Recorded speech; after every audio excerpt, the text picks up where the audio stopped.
মাথা ঝিমঝিম করে,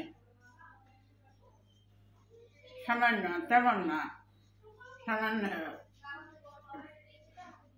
লাবণ্য ধরা পড়ে, ঝিমঝিম করে। কিন্তু প্রথম সমস্যা হলো আমার হাত পা সব অচল, চলে না। মারে দিয়েছ হাত পা কোনোটা চলে না, পিঠেই ছাড়ো। তারপরে আমি খাতে উঠতে নামতে পারি না, খাইতে পারি না, মুখে নিয়ে খালি পানি বাইরে, বাজ নিতে পারি না, বাচ্চা বাঁচতে পারি না। তারপরে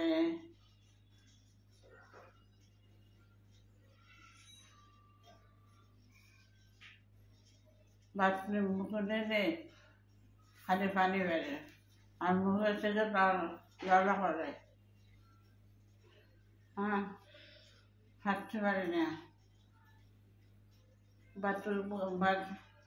কোনো খানায় দিতে পারি না, একমাত্র পানি ছাড়া দিতে পারি না, মুখে জমা থাকে, জমি থাকে। এ হইল আমার কাহিনী।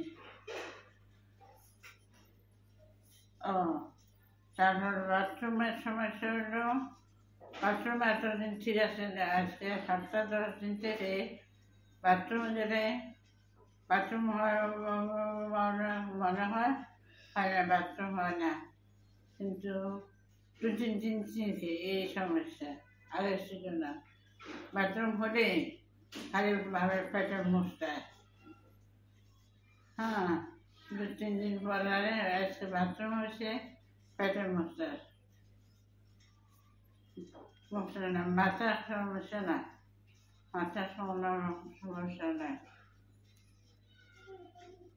হাত পাতে সমস্যা নেই, হাত পা নাড়াতে পারি না, হাত পা সব কোনো কাজ করতে পারি না, কোনো কাজ কি মানে আমার মাথাটা পর্যন্ত আসতে পারি না। হইল আমার কাহিনী। ঘুম ঠিক মতো হয় না, ঠিক ঘুমের ঠিক নেই, কোনোদিন হয় ঠিক মতো। প্রসব ঠিক আছে, প্রসব ঠিক আছে, পায়খানাটাও ঠিক আছিল, 1 সপ্তাহ থেকে পায়খানা ঝামেলা, হ্যাঁ, সমস্যা।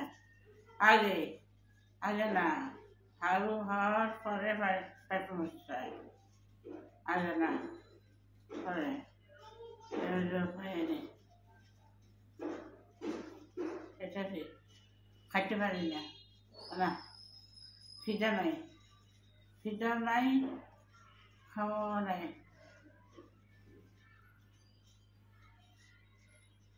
খিদাও নাই,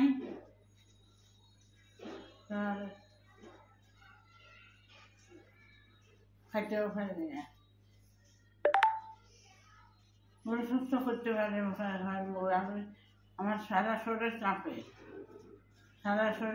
আমি সুস্থ করতে পারি না। এই হইল আমার মুখ খাইনি, এটা বুঝতে পারবে, ওখানে ঠিক করতাম, তোমারও এখানে সহায়তা তোমার